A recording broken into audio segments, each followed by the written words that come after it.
Hi everyone, I'm doing another update video to fill you in on some important topics and information. And the first thing I wanted to say is that I just want to make a request to people not to send books to Lucy. Lucy will be receiving a copy of this book. This has been arranged, and I would just request people not to bombard her with any further copies because this is not needed. So yeah, I hope you can understand that there are reasons for this. Secondly, I want to go over a few issues related to my book, particularly with regard to Amazon. So as I mentioned previously, it's not necessarily easy to deal with these enormous companies, and there are a few bigger than Amazon. So a few people have contacted me and said that they've pre-ordered the book and they received a message to say that it's cancelled and that we have cancelled the order. So I should say firstly, we have not cancelled any orders. The reason for this is due to issues with the kind of internal systems of Amazon and not ordering enough books and so forth. We certainly would not cancel any orders. There's no reason for us to do that. There will be books available for Amazon, and we will hopefully get it in place soon so that they can be distributed properly. It's nothing that we can do about this except just keep plugging away until hopefully it's available. So the book should be back in stock soon. This has been sold out on Amazon, it's been sold out on Waterstones, it's been sold out in Waterstone shops. That's a good thing, obviously, but we'd also like to get more stock out there because there's still many people who want to buy it. And there's going to be lots of new stuff coming soon that will probably result in more sales. So we are working on that. There's only so much we can do, but please just be patient. But please be advised that we didn't cancel any order. That's just a kind of default message that is sent out by Amazon that is untrue, essentially. We wouldn't cancel an order. There's no reason for us to do that. It's just because they have got insufficient stock, which is again not our fault, but we'll work with them and try to get it right. Thirdly, if you can review the book online, please do. It's helpful for me, and it's helpful for the people that are trying to make a purchasing decision. And the fourth thing to say is quite a few people have asked me about the audiobook. That is finished. All the files are done. We're in the process of uploading it. I wanted it to be available on the day of release. Unfortunately, it's been delayed very slightly, but it really should be coming very soon. I would hope that it'll be available this week. I can't tell you the precise date, but I will alert people to its availability as soon as it goes live. The next thing about the book is that it's now available in the United States and Australia on Amazon. I know some people have already bought it, which is nice. It's not only available in Australia and the United States. I've just highlighted this because they're the two biggest overseas markets for the book. Obviously, Canada as well. It's available in Canada as well, but it'll be available across the world in numerous European countries, probably other territories as well. The other thing I should say is that it's not just on Amazon. I've seen it listed on other major retailers in Australia and the United States. So do look out for it in other places as well, but it's certainly available in the United States and Australia, on Amazon, on other platforms, and that applies to the European market as well. The next thing that I want to talk about is the launch event for the book. There's a few things that I want to say about this. So the first thing is that this was held on the day of release, and the first thing I want to say is that I'm sorry I couldn't invite people randomly, but it was held at Waterstones on Tottenham Court Road in London, and they can only accommodate 100 people, and the room was pretty much rammed with just the people that I invited. I had to be pretty selective about who I invited. I would have loved to just throw it open, but as I have 8,000 subs, as there are 15,000 people on Facebook and then tens of thousands of other people following the case, there's just no conceivable way I could have done that. So it had to be kept pretty quiet, and I'm really sorry for that because I hate to be kind of selective or elitist about something, but it was just a needs must situation that I had no control over. there's a few other things I want to say. The second thing I want to say is we have recorded the event. I ended up doing a big question and answer session with John Sweeney. You can see on the screen now. There were a lot of prominent people there. You'll recognise some people that ask questions, no doubt. We should have a version up of that pretty soon in the foreseeable future. So hopefully people will enjoy watching that when it comes out. So next thing I want to talk about is that we are planning to do some public events. Now, I can't absolutely 100% guarantee this will happen, but if there's enough demand, then we'd like to hold some events where people... It'll be a little bit like the launch event, but it'd be like maybe a kind of conversation with someone. We've got a few people in mind who could possibly do it. And then hopefully I'll do some book signings for people and meet people and so forth. This obviously is in the very early stages. It won't be like next week or probably not even next month. It could be a few months down the line. But we are kind of starting to think about this and starting to plan this. It's possible that I'll still do bookshop events. There's already talks related to some literary festivals. But we'd like to kind of hold our own events if possible. And this may require charging a nominal fee for people so that we can meet our expenses. We won't make any profit out of them. It'll just be a zero, just literally cost price where we're trying to make enough money to just hire out a venue, I suppose. But, we haven't even really given that any thought yet. All we've said is that we think it could be feasible for us to do this and that people would probably like us to do it. And if there's enough people that are interested, then we'll try and make it happen. It would probably be confined to major cities, I would think. I think it'll probably be, Manchester, Birmingham, London, maybe Edinburgh possibly, as an example. I don't know.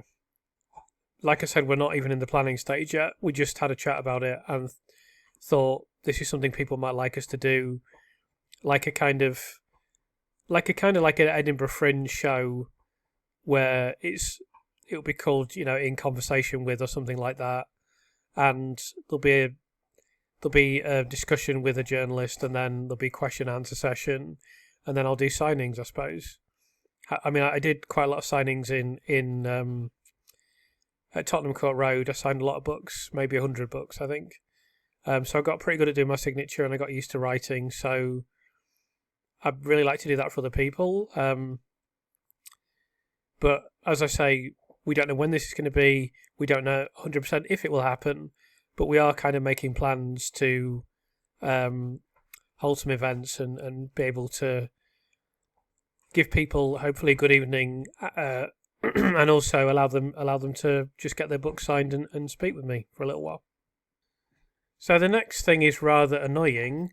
Mail.com have locked me out of my Lucy Letby Analysis email account. I think this is very likely because I used it while I was away from home and it's probably logged a different IP address and it's decided that this is irregular activity. So I don't have any control over this. I've tried to contact customer services. They sent me back with these 6 questions to answer. I've answered them twice thoroughly. I've heard nothing back since. So I don't know if I'll ever get back into this account or not, which is annoying because there's quite a lot of contacts in there.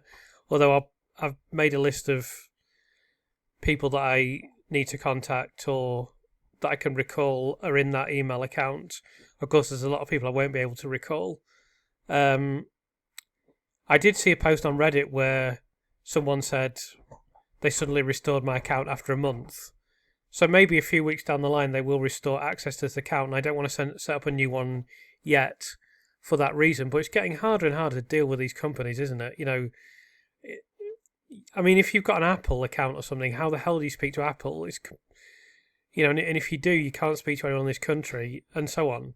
Everyone knows what it's like trying to deal with these people. So you can't phone up mail.com, you can send them an email, and then they don't answer it really. They send you back a generic form, you send in the form, and then they don't respond to the form, and then what do you do after that? And it's just because their AI system or their automated systems have decided there's irregular activity. So now I've got to try and prove to them that it's not irregular activity.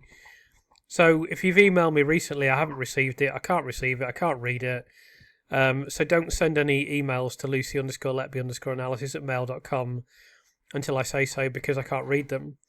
And I don't know if I'll ever regain access to that email account. I'm hopeful that I will, but it's far from guaranteed. If not, if a month or 2 months passes by, then I'll set up a new email account and we'll use that from now on. As to what is the whole reason I use mail.com was because I have other email providers that I use. I have 3 email accounts, and I don't wish to have to switch between one account and another. So I thought, okay, mail.com, this should be fine, little knowing that they would just lock me out for absolutely no reason. I suppose it's not the end of the world, because I can probably get in contact with the people that I need to get in contact with that are in that email account, but it's a bit of a pain in the arse, and I may have forgotten someone, and of course you may have emailed me something important that I haven't seen. So there's not a lot I can do about this at this point in time, but just try to be patient and hope that it resolves itself. The next thing that I want to let people know is that I've filmed an interview with the Daily Tea podcast of the Daily Telegraph, and that should be coming out fairly soon. I don't know exactly when. I've just been taking a little bit of time off the last couple of days to try and recover, because I was very drained by the time all the travelling I've done, all the work I've done, everything I've done to prep the book, and it's been pretty exhausting. I just had to keep going, and I managed to keep going, and now it's done, and I need a little bit of time to recuperate. So since I recorded this, I've not given it too much thought, except that it will come out, I should think, fairly soon. I don't know exactly when, but I would certainly expect it to be this week. So that was an interesting experience. I must say that the team were at the Daily. Everyone that I met at the Daily Telegraph was very friendly and very, very professional, very helpful. But you basically just go in there and it's very quick. They give you a little. They make sure you're comfortable, make sure you've got a drink, and then they just crack on and record it immediately. So it was an interesting experience, but I felt pretty calm about it, and people that were with me who were there to be my representatives, essentially, they're my PR people. They said it went really well, and they said I was really good. So that's obviously just their view. I wouldn't like to say that was really good. I did the best that I could, and it's up for other people to judge. What I will say is, when you're actually there doing the podcast, it's very difficult to know how long you've been talking for, but I'm told it was about 40 minutes. So it should be about 40 minutes. And I didn't know what the questions were going to be, so I just answered them to the best of my ability. Hopefully I got everything in that was needed, but I was looking at the figures, and they usually get about 100k per podcast, so it should hopefully be in that ballpark. But when that comes out, or is going to come out, I'll let you know. It seems that they drop them at about 5 p.m. every day, and there's a little preview video before it comes out, so I'll keep an eye out for it, and I'll do a post on my channel when it's ready to go live. And obviously, as viewers, you can keep your eyes out on the Daily Telegraph website, or the Daily Telegraph YouTube channel, I should say, for this to drop. But it should be coming soon, and hopefully it's something that you will enjoy.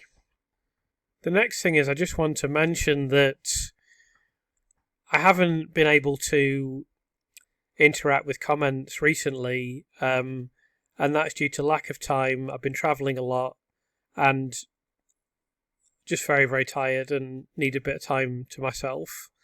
I really appreciate the support with the channel while it's been a bit higgledy-piggledy recently, and I just needed to find some content I could post, and I think I've done an okay job, but the channel's not been as good as it has been in the past, and that's just purely due to the fact that I haven't had the time. I'm really grateful for all the support that I've had, and things will ramp up again in the future, and I'll be more interactive in the future for sure. I did have a bit of a travelling nightmare on the day I came home, because everything was delayed trains were all delayed due to a rail strike. I accept absolutely people have the right to strike. But I got up at 5:30 in the morning in London, and then I had to go all the way down to the south coast, and all the way from the south coast back to the Midlands. And I got to Birmingham, and I'd been on travelling for 11 hours, and I got on this train. It was absolutely roasting. It must have been 45 degrees, and it was completely rammed. There was no space. And I had Keeks with me. I was taking Keeks home, and I thought, I'm not even sure she'd survive this. And it's certainly not going to be good for her. So I sort of hung around the station for another couple of hours, knowing I needed to get my connection home. And then got on the train at 6. It was exactly the same. Intensely hot, no air conditioning, no space, barely room for oxygen. I thought, I'm never getting home, or I can't just hang around the station for another 2-3 hours hoping that there's a train that we can travel on. So I ended up going to finding a dog-friendly hotel, going to the hotel, stayed overnight, and then it was boiling in the hotel. And then I woke up at like 4:30 the next morning to make sure I could be on the very first train at 5:30, which would be cool and empty, which it was. That was delayed for like the best part of 2 hours. It was travelling at a pathetically slow speed, and they made us stop in a field at some point for some reason. So there was a very long journey home, so that didn't help. I didn't get much sleep on the launch day. I didn't get much sleep on that day. I didn't get much sleep when I'd stay in the hotel. So I did come home quite tired, and yeah, it's been a demanding period, but I've managed to keep going, and I really do appreciate all of your comments and all of your support for the channel, and I'll get back to better standards later this month. So next thing is that there was a Reddit post just querying a couple of things from the book. So I just wanted to go over a couple of those briefly and just explain a few things. So the first one you may know about by now, which is talking about studies and there being no source reference. So we have posted the references online. It's on the Cinto Press website, and I have posted a link to this both on my channel. It's also on my Twitter account, and it's also on Facebook. And you get this spreadsheet that gives references for every single reference, over 850 that are in the book. I just wanted to point out as well, you can see here there's a chapter column, because someone had missed a chapter column on Reddit. So there is a column indicating the chapter of the book. Now, I very carefully and scrupulously put this together as I was writing the book and throughout the multiple drafts that we went through. And I was perfectly happy for them to be in the book, but it became clear that that wouldn't be ideal, and it would be better if they were included online, listed online, and not listed in the book itself, because it can just make the book ugly to read. And if you put the references at the back of the book, it takes up another 20-30 pages potentially, even if you print them in very small print. And then also I think it's harder to follow if every time you've got a reference you've got to flick to the back of the book. I like having it online so you can read the book and look online for the appropriate reference. So I think this was a good way to do it, and it was the best way to make the book as readable as we can, but I was always committed from day one to making sure all the references were available, and of course they are available, so I hope that's appreciated and I hope that's helpful as you're reading the book. The other point that was raised that I wanted to address was about this 999 reading of glucose. And the poster here talks about addressing the possibility that it's just a placeholder, meaning not measured. So there was a reason why I didn't address this. It's because that I spoke to experts for every chapter, but with regards to the insulin chapter, I've spoken to many experts, and I was simply told that this argument that it's a placeholder, meaning that the reading has not been measured, is not correct. So it's just simply incorrect. So I can't include in the book, right, lots of people have said this and lots of people have speculated this might be the case or surmised that this might be the case. It's not. It's incorrect. What I have done is put in the correct explanation for that reading. And what I wanted to say with regard to this as well is that if you read the book and if you look in the book, there's a big list of people that are acknowledged, and it's a large number of experts, as I've described previously. Now, I'm only referring there to people that have been interviewed specifically and that are quoted or in some way are directly can be directly credited for the text itself. I did speak to many other people, experts of very high caliber in many cases, who are not specifically credited in the book, and many of those help with fact checking. Every single chapter has been fact checked by multiple experts, again, often at the very highest level, and that applies to the insulin chapter. So everything that is in the insulin chapter, I'm very confident that is correct.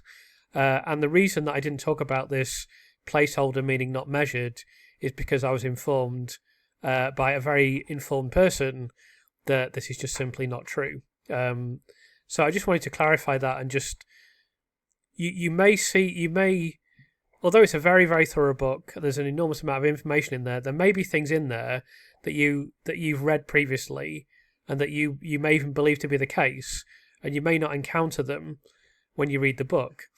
Almost certainly, the reason for that will be that I have been advised that they either have no relevance or that they're just plain wrong. There were certain things included in the insulin chapter that, when I was working with the various experts, and there were numerous that I've spoken with, I was advised, look, that's just wrong. That's plain wrong. It's incorrect. Or what you said here is not quite applicable to the circumstances, so you may think about amending that. And the insulin chapter was the hardest to write because it's the most complex, and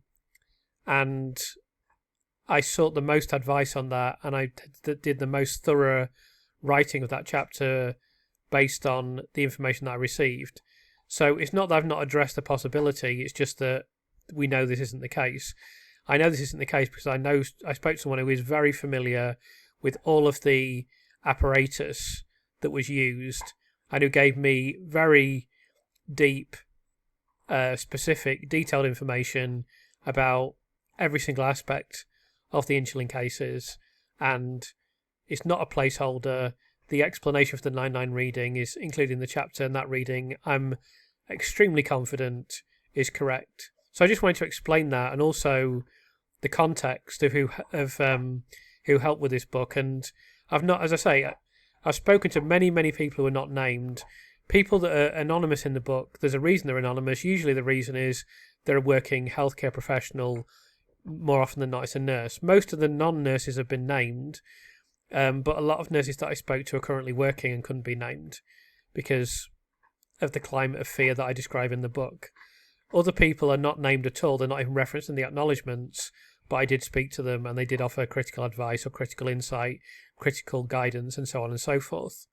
So I just wanted to be clear on that, so that that is not misunderstood again.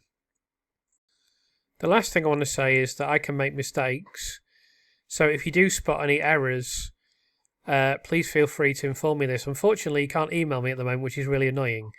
But I am on Twitter. You could message me on Twitter, or send me a comment or something. And you can obviously post a comment on YouTube. Hopefully my email will be sorted out soon. Maybe I should set up a temporary email. Anyway, I'll think about doing that.